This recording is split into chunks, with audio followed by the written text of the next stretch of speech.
Tayo ng chicken sinasal. Kaya natin yung ugat ng ano. Kaya isang katapos puputo tayo ng sunod. Puusan natin ng tapos magpiga tayo ng hiwalay natin. Huwag na natin hiwalay. Balik na natin yung mga ano hanggang sa maging okay na yung ayusin natin. Pusuan natin yung i-heart natin. Bantayin natin yung i-heart natin. Heart. Puso.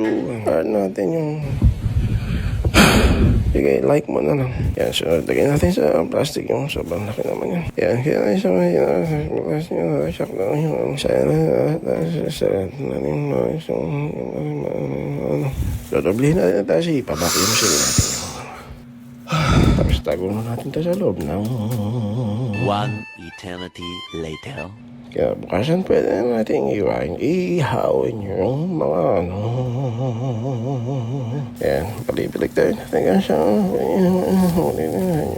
sunod paypay natin ng pampatangkad yung sabi niya, yung person. I like it hard. And luto na yung ating mga ano. Maganda na yung true colors. That's why I love you. You love me.